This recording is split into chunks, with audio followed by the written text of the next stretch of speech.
Hello, everyone. Welcome to Libraries in Response.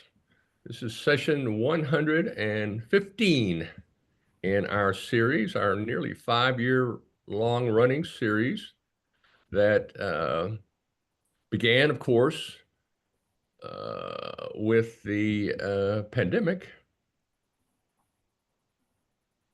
excuse me, and has carried on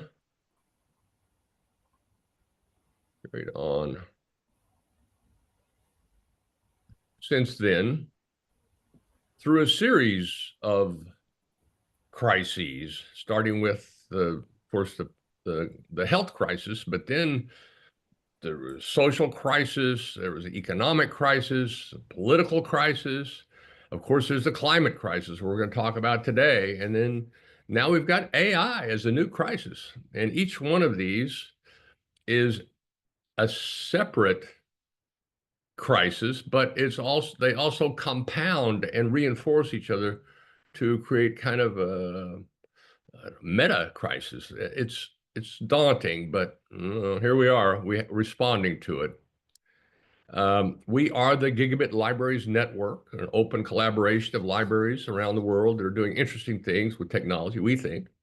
And we are hosted by the International Federation of Library Associations and Institutions, ILFLA, based in The Hague, with Stephen Weiber, the head of public policy for ILFLA, at the helm.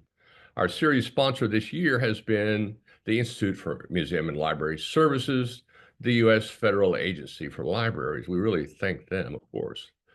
Our speakers today are Bill McKibben, the noted eco-warrior, environmentalist, and author, and Stephen himself, who's going to talk about IFLA's policies and work related to the Sustainable Development Goals.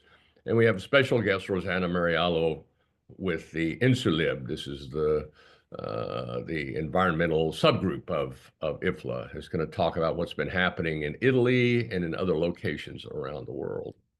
So this is our symbol of what we're about, and these are the characters that represent the major crises facing the world, the poor world. And it's our job as the world of library people. I'm not a librarian, but I am a library people. We support libraries, of course, and we would say it's the task of libraries to support the world, people in the world, as they try to deal with these very major impact events. Climate crisis is the big kahuna of crises.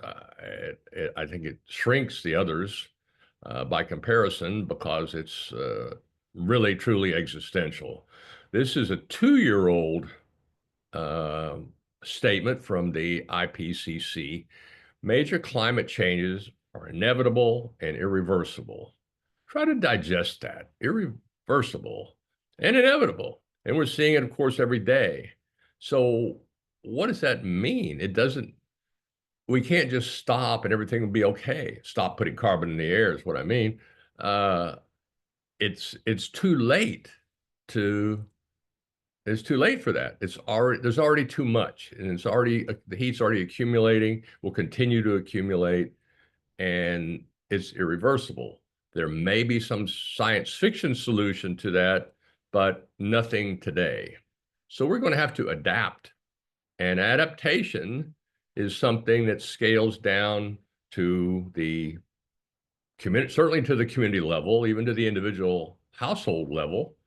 But at the community level, this is where the libraries, is our view on this, that libraries really come in strong as helping their communities adapt to these changes and deal with disasters, and we'll talk about that. So here's just barely 4 months ago, just an unprecedented event, extreme weather event, driven by the climate warming. We're seeing more and more severe storms and flooding that comes with those. And so here's Asheville, North Carolina, in kind of far west, not far west, but well west of the coast, being hammered by a major storm. And then the floods that came with that, which is what we're seeing more of. The moisture level in these storms is going way up because the atmosphere can hold more moisture because it's warmer. And so that's rough. And that's our outlook. And we don't have to look very far into the future or into the past. This is a photo from 1 week ago today. This is Altadena, California. This is just north of Pasadena on the north part of LA County. And the whole town is on fire. Now, it's not on fire because that's all those fires have burned, but the fire's still going on around there today. This is a week ago. It's just incredible disaster. This is Malibu. This is right on the coast. The fire swept out there and just blasted all these multi-million-dollar homes, and it's just devastating. The firefighters. This is just a really impressive story of mobilizing people to go out into these highly dangerous and toxic environments. There's a story I just read today that points out how much plastic is in the individual home. Enormous amounts of plastic. You know, most people's couches and furniture and just all kinds of plastic and plastic compounds. And when these burn, they burn really hot and fast, and they release a variety of volatile toxic compounds, which they themselves then can combine into new compounds as they burn up. This is a downstream impact that we're going to see for a long time as it's on the ground, it's in the air, and of course it'll be in the water once the rains actually come back. We've been tracking this particular graph and this chart for the last several years, and you can see that these are the rising costs of these disasters, with 2023 being at around $600 billion, which is big by comparison to just the prior years. It's moving up quickly. And we don't have the 2024 numbers yet, but seems like that we'll surpass that. And we know that 2025 will, because the estimates on the LA fire alone are $250 to $300 billion alone, one disaster. The society can't tolerate much of that without an economic collapse. And this is the point about these disasters kind of reinforcing each other.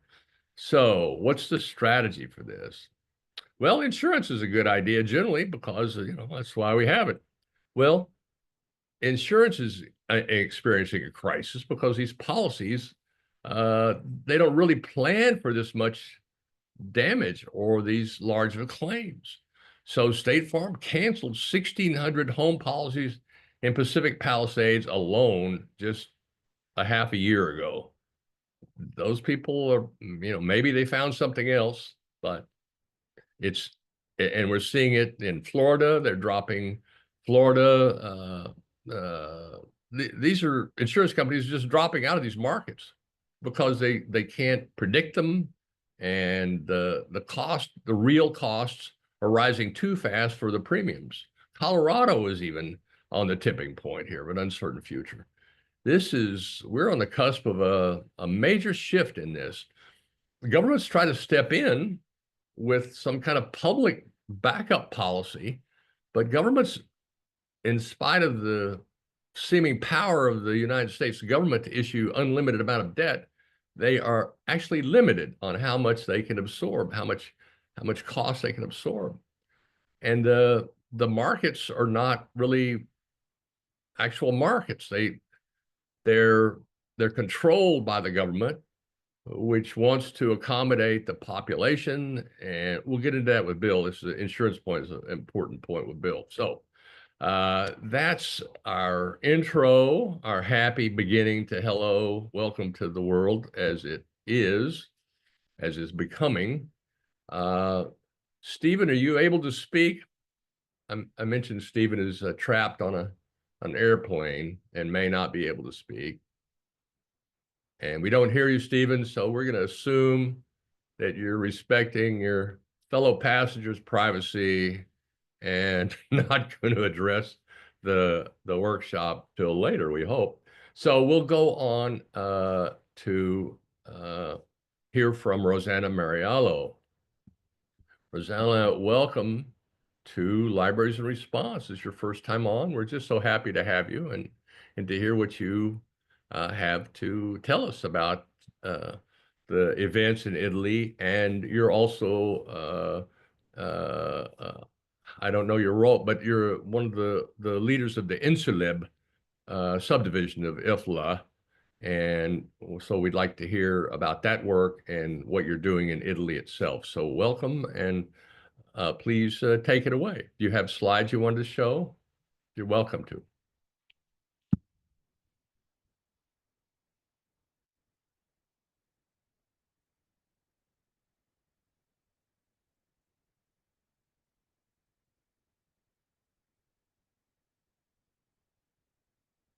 Very good. Oh, there. Good. You're muted, though.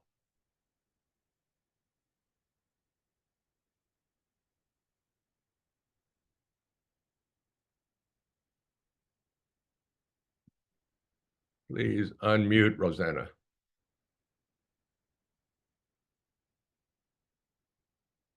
No, the microphone, little red Unmute microphone. yourself.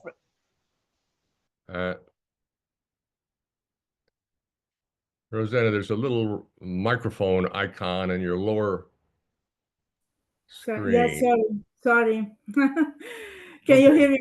Sorry. I can hear you now, but we can't see your slides. Okay, yes, I will try to do it. First of all, again, I will say thank you for the invitation, and I'm very happy to be here. Can you see them now? No. We see a little message to you. There we go. You're good. Okay, good. Thank you. Okay, yeah, I will talk first of all about the impact and response to floods, and particularly talking about the case of Italy.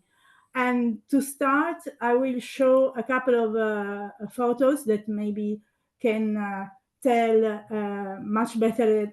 I would be able to describe what was the situation and what are consequences of floods. In 2023, we had huge floods in Emilia-Romagna region, which damaged many libraries and destroyed almost completely some libraries, like the City Library in Faenza, and you can see some images of that library here.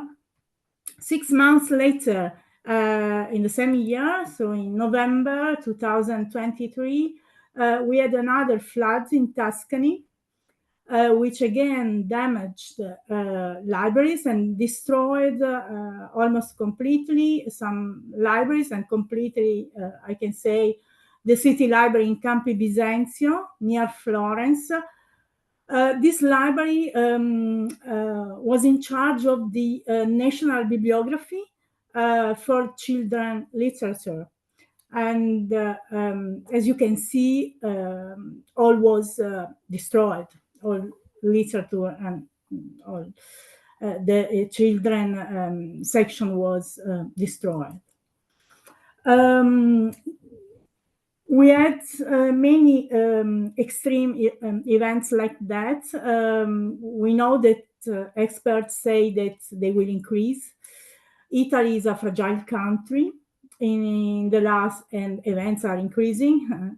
In the last 14 years, we had 684 inundations, floods, 166 river floodings, 86 landslides, among other. These are part of the kind of natural disasters. Experts say that over 70% of natural disasters are caused by water. We have natural disasters, and we have disasters caused by humans. Natural disasters are of many kinds, floods and volcanic eruption, earthquakes, heat waves, change in the kind of air, so more humidity and change in temperature and mudslides and so on. We know that also we have one of the natural disasters for libraries is biological agents.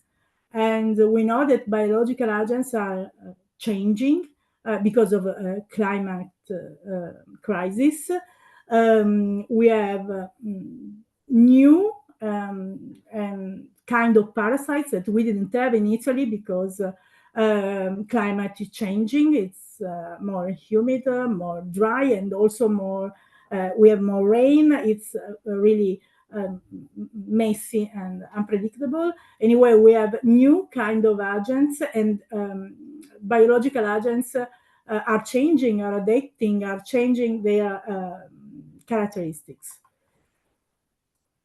Then we have disasters caused by humans that impact on libraries from fires, and we have seen the recently as shown the impact and the tragedy of fire in the United States recently. And then we have many kind of disasters caused by human, liquid chemical pollution and construction deficiencies, and up to acts of war and acts of terrorism, both unfortunately contemporary realities, up to cyber attacks that impact on digital assets and digital collections. All of these disasters, both natural and caused by humans,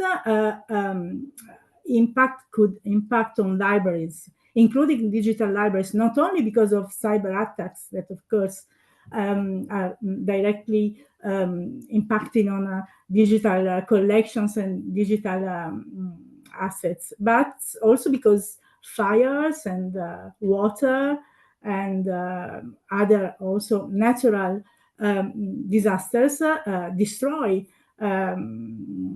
computers and computer center and places that host digital data, and as well as internet connection and networks and so on. All these disasters that can impact on libraries are a threat, have a great impact on the identity of a community and the collective memory of a community that, in case of great disasters, risk to disappear.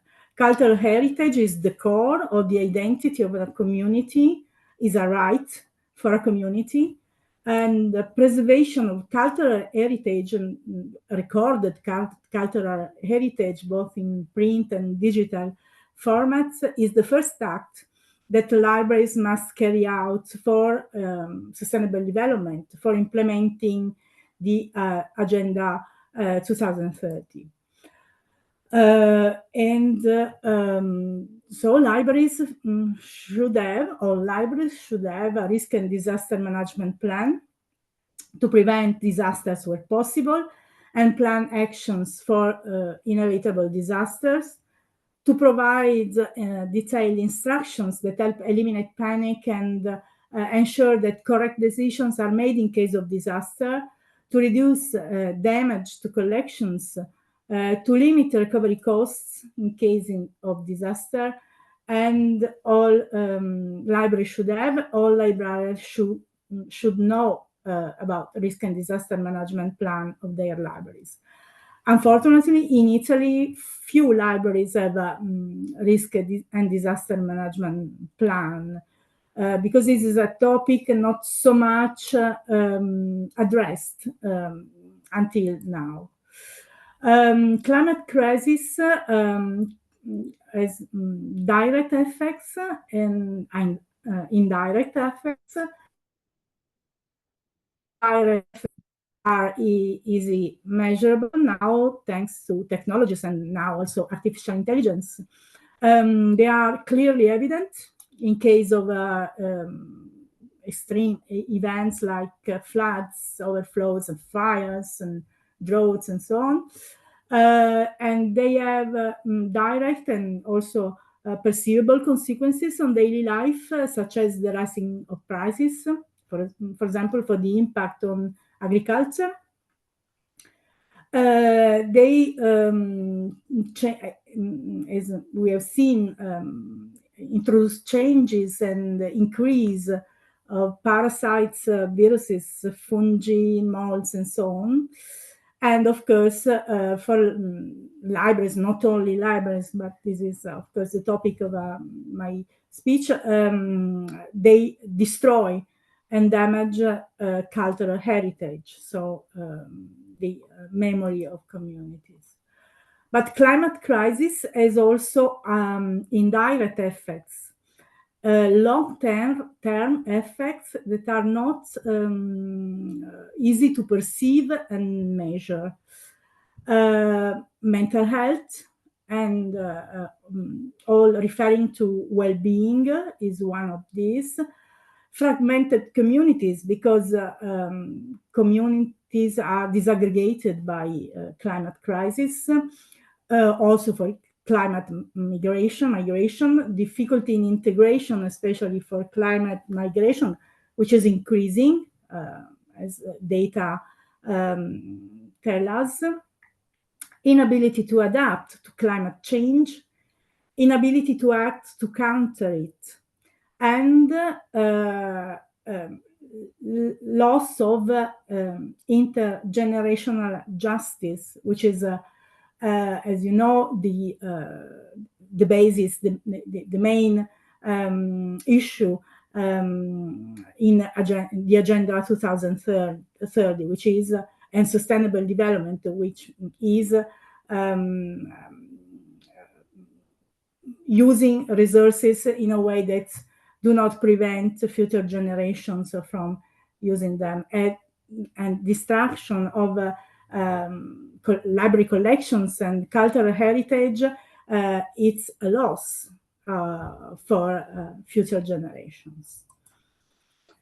IPCC states clearly the importance of this kind of consequence, mental health, that impacts impacts are expected to arise from exposure to extreme weather events, displacement, migration, famine, malnutrition, and so on. All this can create problems with mental health. Also because and anxiety and distress because of the worry about climate change, but also because extreme events like floods, like fires, as we have seen also recently. In these events, people lose their houses, maybe their job, maybe all they have in life, and this is very impacting on mental health and well-being. Also, World Health Organization in this report told us that on a survey of 95 countries, only 9 had included mental health and psychosocial support in their national health and climate change plans. And of course, and this is another issue linked to the Agenda 2030 and the equality, which is equity, and which is at the basis of the agenda. Impacts are, of course, more are disproportionate between people according to factors such as socioeconomic status, gender, and age. So consequences are higher and worse for people which is already in a more less strong, let's say, community. In this, I think that libraries can have also another role besides preserving a cultural heritage that they keep, preserving their collections. They can act on this aspect, mental health, and on communities because they are very close to communities. They are in close contact with many different communities. Libraries help to create and make communities cohesive. And also libraries are the most widely spread institutions. So they can really have an important role for helping citizens also to face the consequences of disasters. For this reason, we are in the associations I belong to, we are working on this aspect and the role of libraries in risk and disaster emergencies.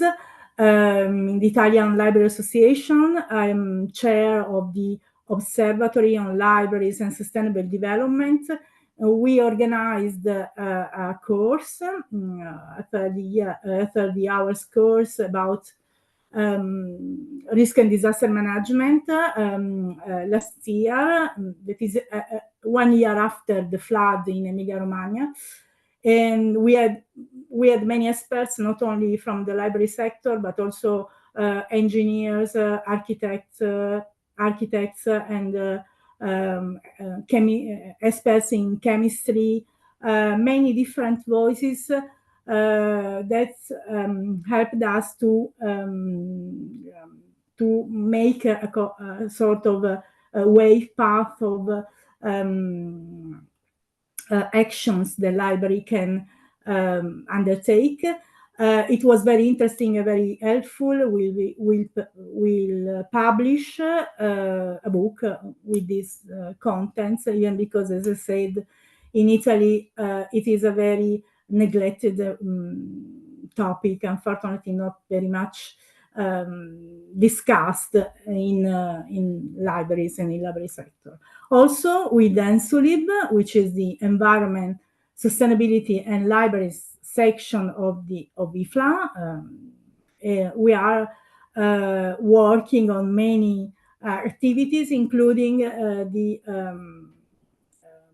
the writing of guidelines for green and sustainable libraries that will be published in a couple of months, I think, and we will include also these aspects about risk and disaster management, and of course climate crisis in the guidelines.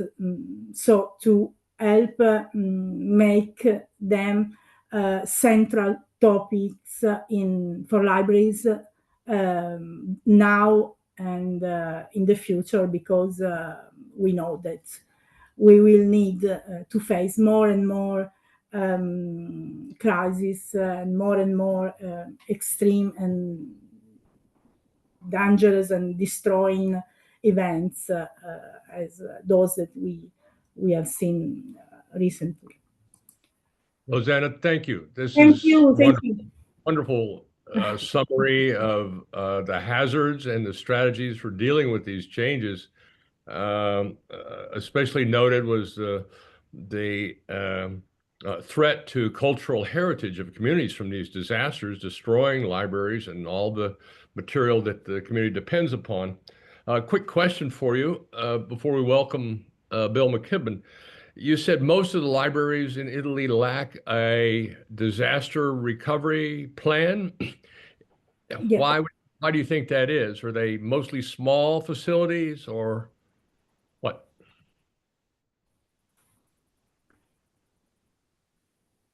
Rosanna? Yes, I didn't. I'm sorry. The connection was. I didn't. It was You interrupted. you mentioned earlier that most of the Yeah, libraries need to yeah. lack a disaster plan. I was asking, why do you think that is? Oh, I think because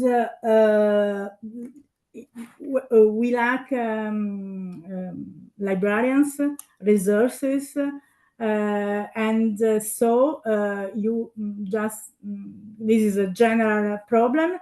So you just think about immediate activities for users and maybe cataloging and all kind of services, and maybe you don't have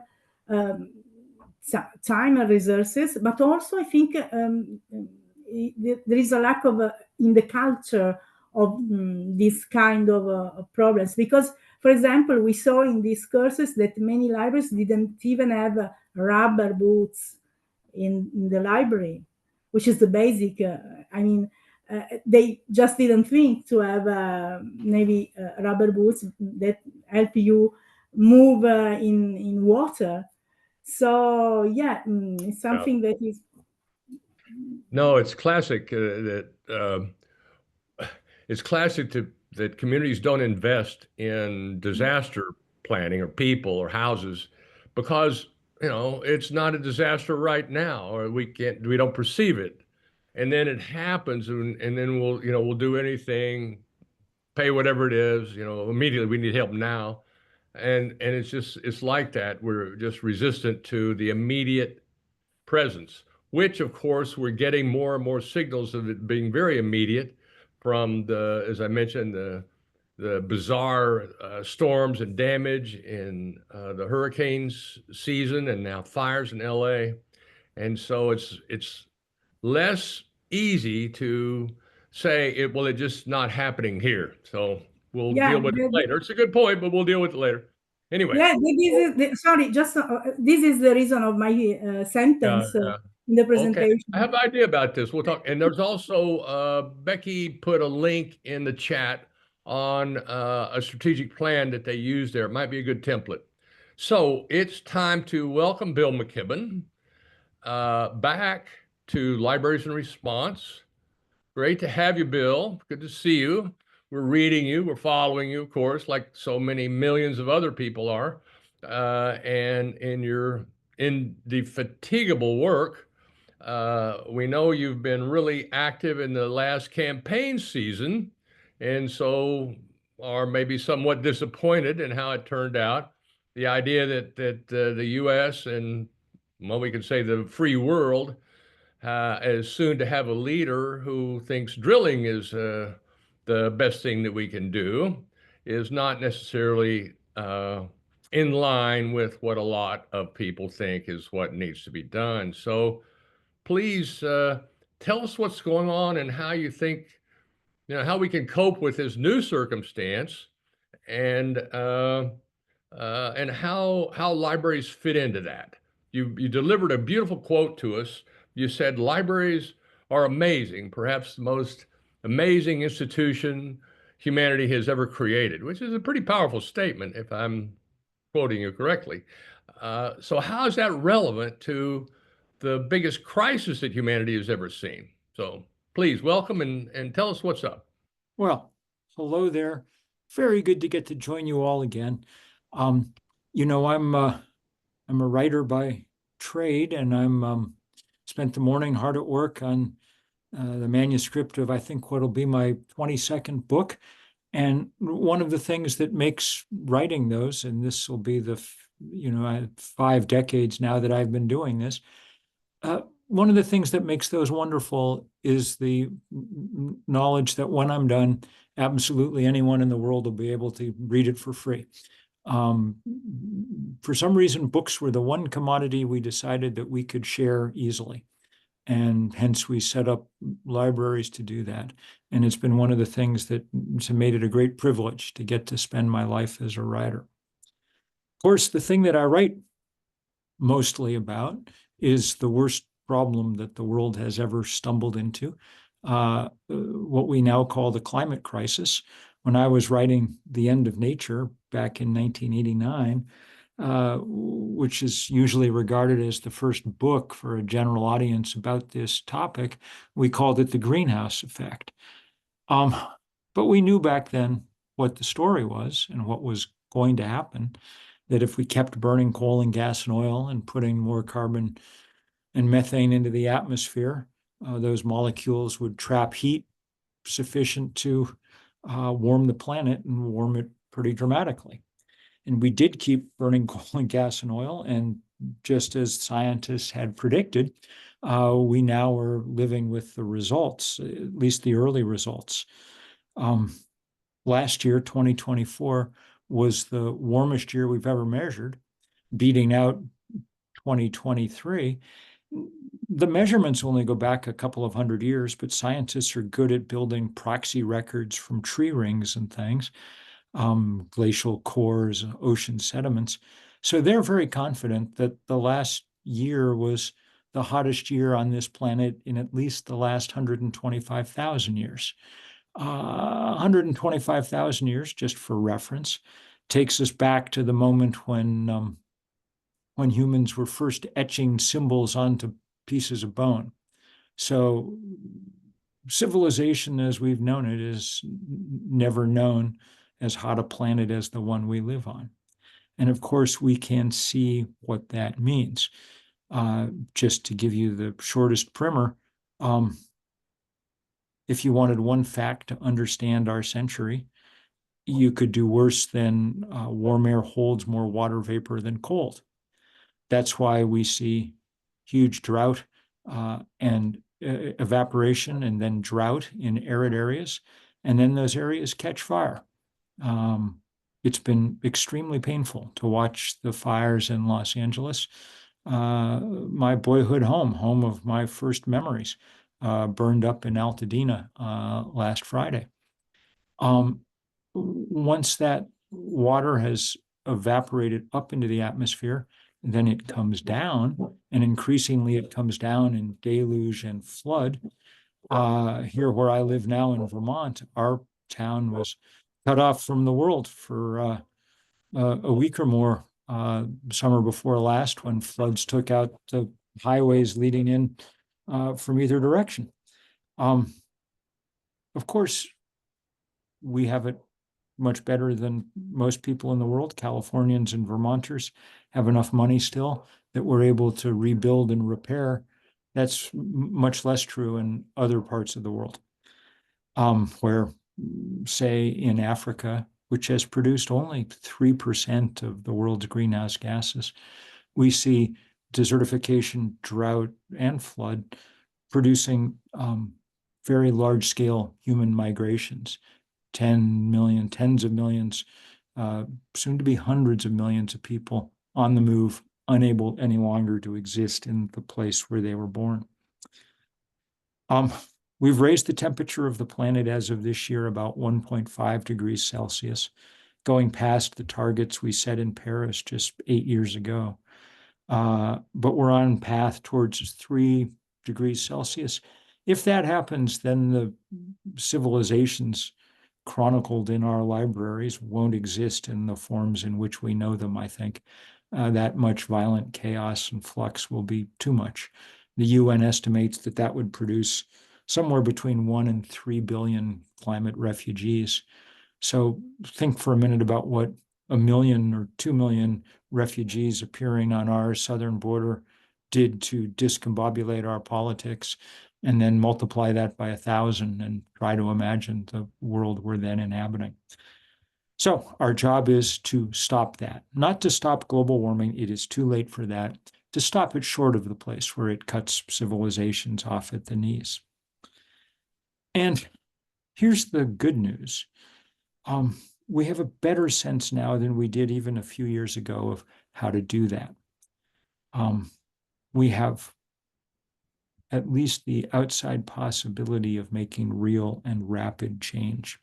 And that's because engineers have brought down the price of clean energy, energy from the sun, solar power and wind power, by about 90% in the last decade. We now live on a planet where the cheapest way to produce energy is to point a sheet of glass at the sun.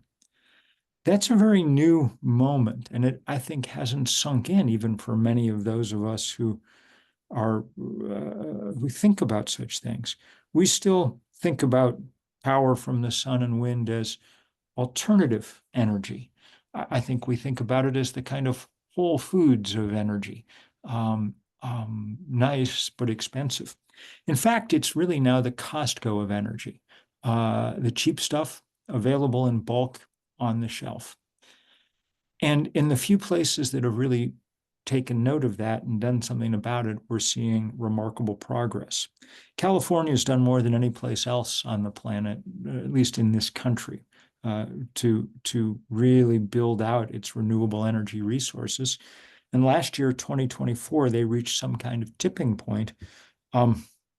California, for more than 100 days, beginning in the spring, provided more than 100% of its electricity for big stretches of every day with renewable energy.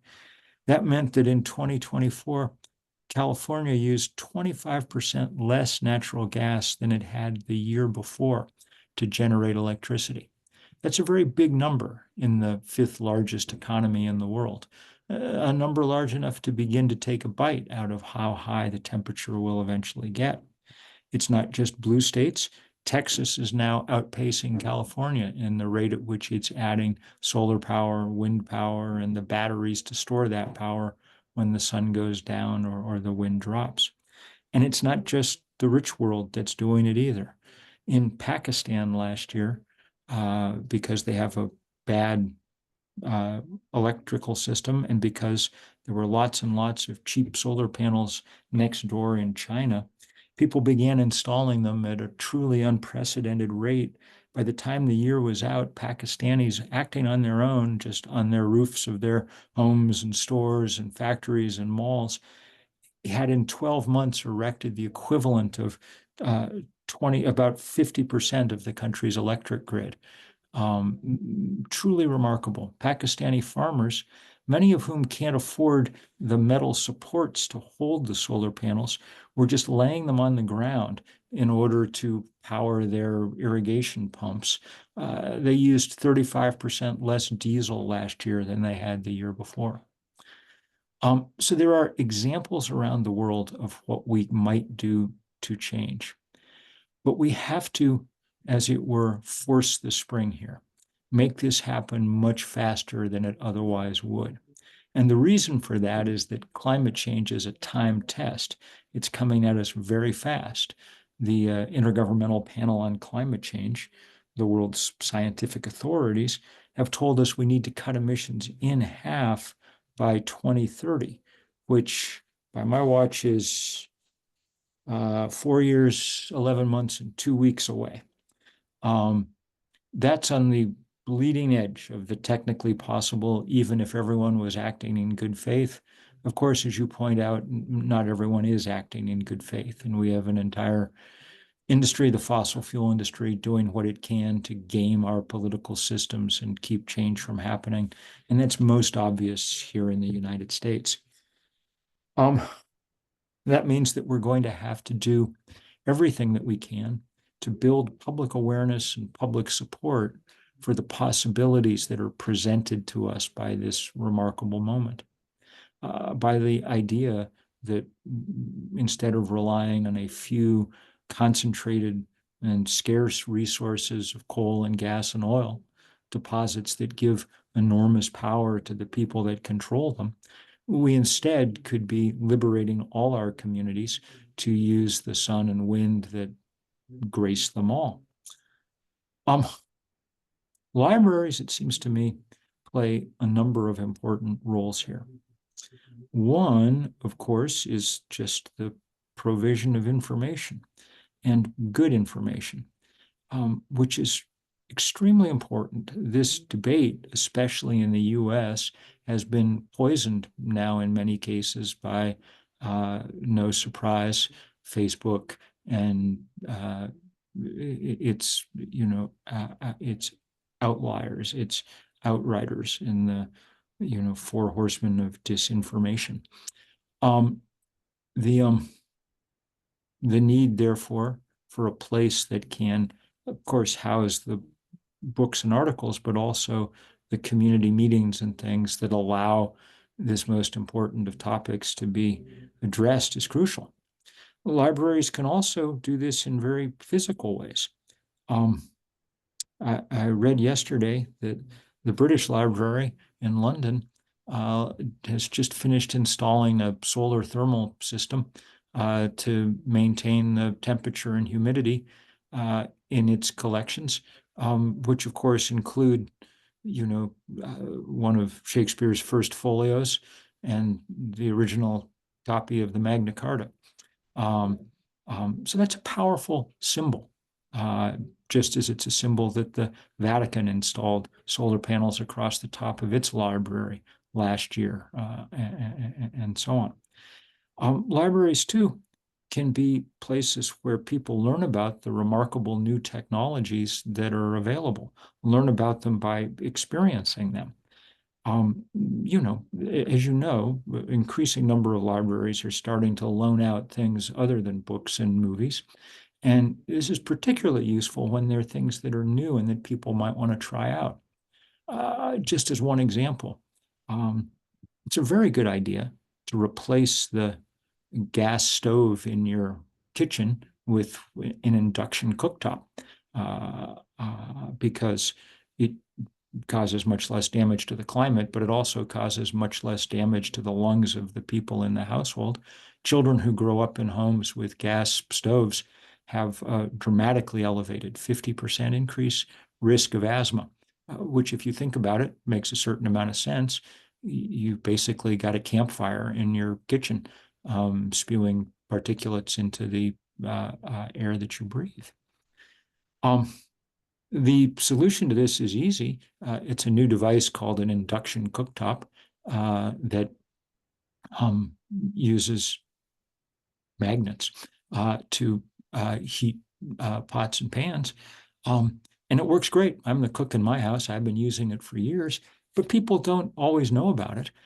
You can get them for $60 on Amazon, a nice portable one burner unit, and just the kind of thing that people might want to try for 2 weeks before they invested themselves. Just one example of what's possible. The biggest role of libraries and civic institutions, I think, is where possible, and it won't be possible everywhere in this toxic political culture we've built, to serve as places where people can organize to express their support for the changes that we need. A bunch of us, though we haven't quite officially announced it yet, are planning a big global day of action for the autumnal equinox this year, so September 20th, 21st. We're going to call it Sun Day, and it's going to celebrate the possibilities that are suddenly before us, the possibility that basically we could stop setting things on fire on this planet. Coal, gas, oil, turn out the fires in the hoods of our cars, the ones in the furnaces in our basements, replace them all with the great fire that hangs 93 million miles up in the sky, and which we know how to catch on photovoltaic panels, and whose heat produces the winds that turn those turbines. The electricity that comes from them, we can run through electric bikes and electric cars, through heat pumps, through all the things that we need. And if we do, we stand a chance at a fairly rapid transformation of the world around us, as California and Pakistan and other places are starting to demonstrate.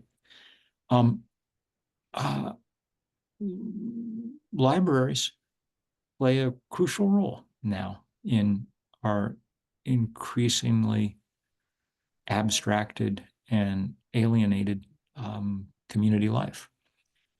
They're one of the few remaining institutions capable of serving as a kind of hub for people to come together.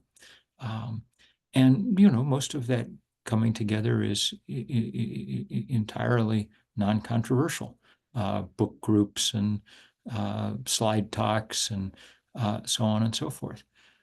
Sometimes it needs in emergencies to press the boundaries a little bit, and become a place where we start also organizing for the future that those books and talks and things have told us about. And so I'm very hopeful that many libraries will figure out a way to engage themselves on this Sunday when it arrives next fall. We're going to be busy making sure that that there are green lights in every building in the country that runs off solar power or wind power. And we're going to make sure that there are solar panels out for places to at least demonstrate what's possible. On and on and on. Parades of e-bikes and EVs and everything else. And in many of the communities I know about here in Vermont, where libraries remain robust and significant institutions, I have no doubt that those libraries will be at the heart of some of that work that we're doing. I'm spending much of my time now organizing older people like me. 3 years ago, we formed a group called Third Act, which organizes people over the age of 60 for action on climate and democracy. And we have about 100,000 volunteers now around the country with working groups in pretty much every state. And just in passing, I would add that that's the demographic most likely to be using America's libraries anyway on any given day. That along with the wonderful sight of young people in for story hour or whatever it is. So seek out some of those older people and older patrons and encourage them to spread the news where you can. Understand that they bring with them great gifts, including happily often the gift of a lifetime of literacy and what that's meant. I'm going to stop there in case there are any questions. I don't want to belabor your patience. I just want to say that we are in a very deep fix that threatens really the civilizations that libraries are the chroniclers of, the heirs to, that there are possibilities for preventing the very worst of these catastrophes, but that those possibilities have to be seized with both hands and they have to be seized immediately. That's a tall ask, and I don't know whether we will do it. There are plenty of nights when I lie awake thinking that I've, since I've written more words about climate change than anyone else in the English language, I'm pretty sure that makes me the least successful author in the history of the planet, given the temperature of our Earth. But there are also moments when I see the real possibilities that we have before us for rapid change and remain committed to the idea that we should try and figure out how to do it before it does us in.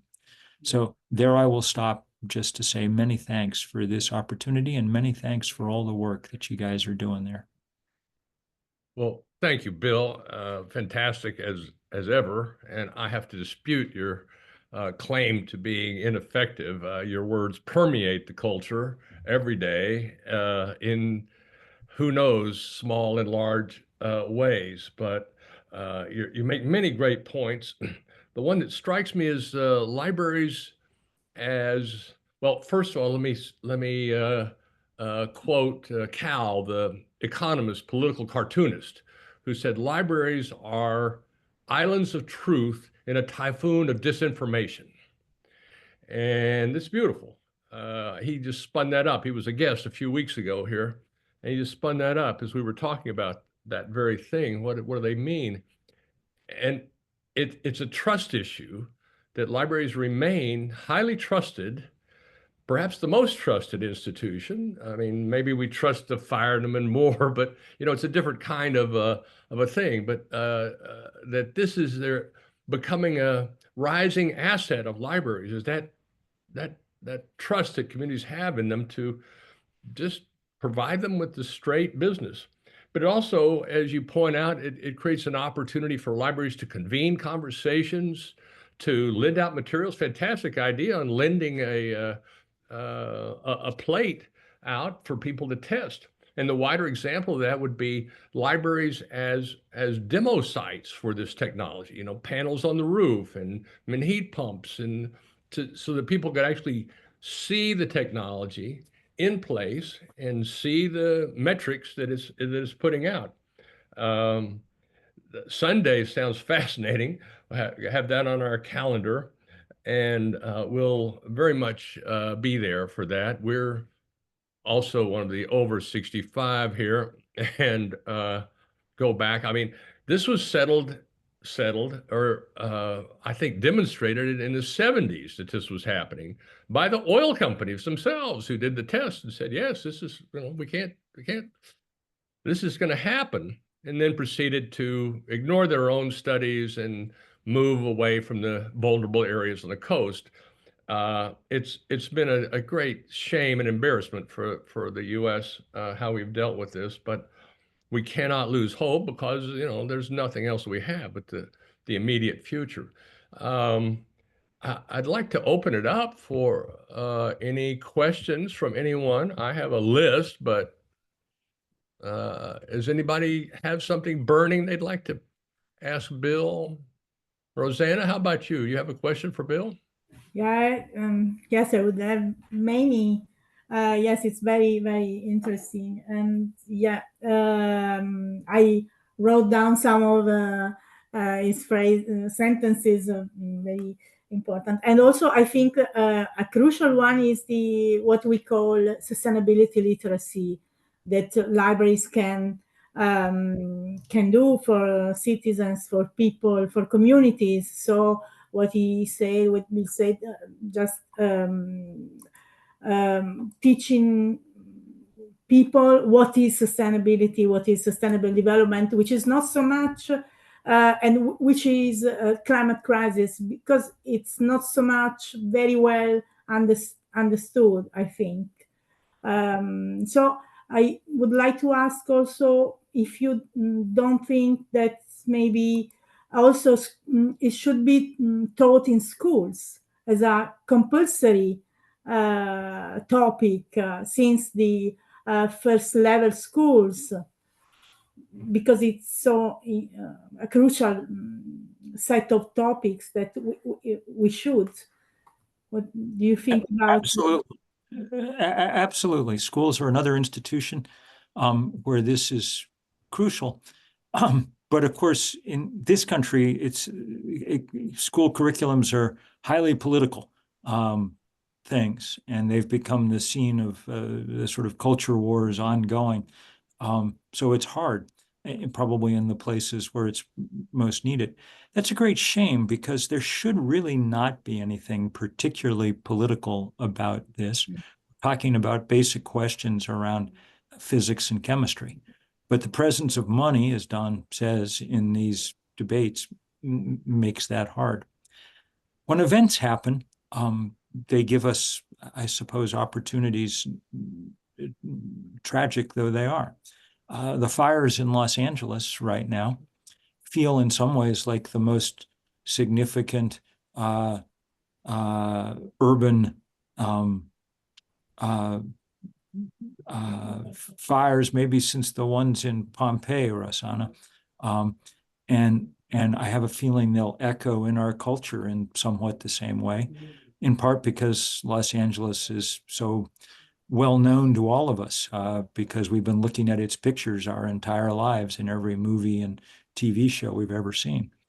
But at a certain moment, all these wake-up calls and all these literacy courses and all the books and everything else have to translate into rapid action, or it's not going to amount to much. So that's why I continue to not only to write but to organize. Those are the sort of two halves of my life, and it's fun to think of the library as a place where they kind of come together. Yes, you make a good point, Bill, about schools being highly political and bureaucratic and very difficult places to do even the most rudimentary things. A year ago, I guess it was, when you were with us last, we talked a little bit about insurance and reinsurance and as a potential driver for rapid change. We're seeing insurance companies flee these markets in Florida and California and Colorado even, and they're dropping them because the potential for claims is too high for any kind of premium that can be reasonably charged. And the governments are stepping in to either backfill that with some sort of a public policy, or they're saying you are subject to the rules of our state, so you must continue to provide insurance, hence transferring the cost over to places like Enid, Oklahoma to pay for flood and fire insurance in California, Florida. So how do you see that unfolding if insurance is collapsing? Homes values will go down. The economic cascade of this is really more immediate than downrange. Yes, it's very true. And this is actually a good place to end because I have to get off to go do some work on the California situation. But but yes, and it's an interesting way to think about human where we stand. The problem with insurance, insurance is one of the greatest human inventions ever. One of the 3 or 4 great technologies that humans ever came up with was the actuarial table, because it allows us to hedge risk. And without it, no one does anything. You can't get a mortgage on a house. No one's going to build a library unless they can insure it against the chance that it will burn or collapse or whatever. That's just been, absolute. And that's why the insurance industry, by some measures, is the single biggest industry on the planet. The problem is with the actuarial table is that it depends on the world operating in the future as it has in the past. And that no longer is, as you point out, a manageable bet. The world is deviating from the past.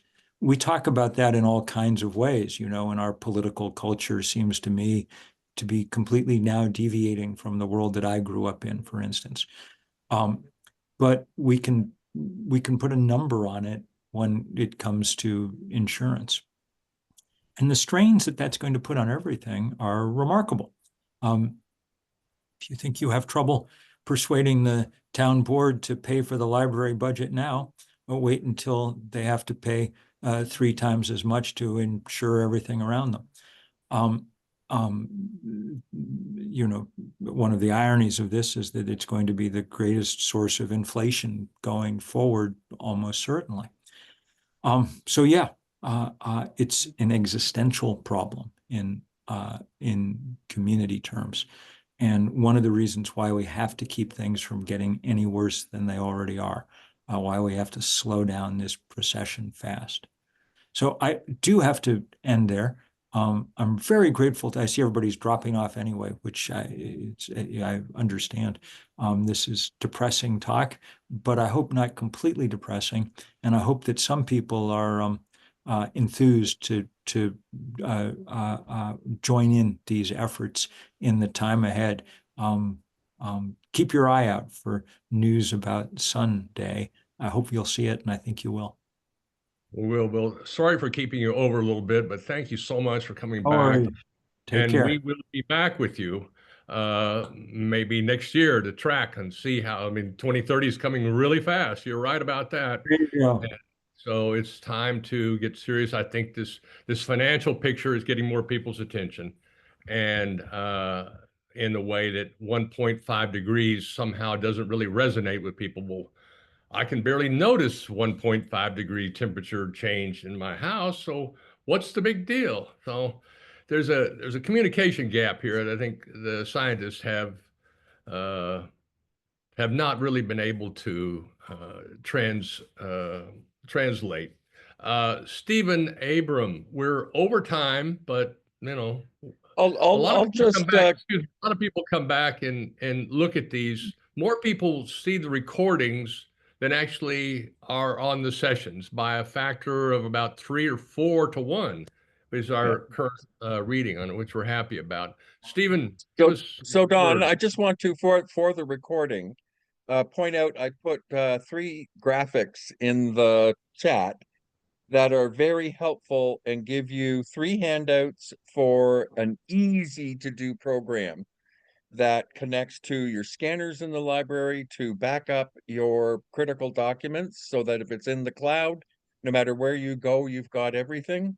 It also tells you your kit bag if you have 5-minute notice, 30 minutes notice, an hour notice, a day's notice of evacuation. So disasters know no borders, and there's dozens and dozens of different kinds of disasters. But this is the kind of thing we can get in front of and that libraries are excellent at for people who know that a fire, a hurricane, a tornado, a flood are going to happen sometime. We hope not, but I put the infographics in there and I put my email address in there if people want to request them. Great. Thank you, Stephen. And you make a great emphasis here on the adaptation side of this equation. We spent most of the hour talking about, at least Bill did, about mitigation and different things we can do to slow this down and survive it. But at the same time, these things do happen and we have to deal with them. And libraries are places that people go when they need help. I mean, you don't have to tell them. They just show up at the door of the library, go, what's going on? The electricity's out. My phone doesn't work. Wi-Fi is down. What's going on? And so they expect the library will be a place they can get that kind of information communication as they do, which is a great service and another part of planning. So this has been an excellent session. I want to thank you again, Rossanna, for taking the time and giving us a beautiful story. I say a beautiful story. It's a beautiful, tragic story of the disasters and the tips that INSALEB has put together for libraries everywhere. I think we need to delve more deeply into this, and we will. But with that, I'm going to stop the recording and thank everyone for coming.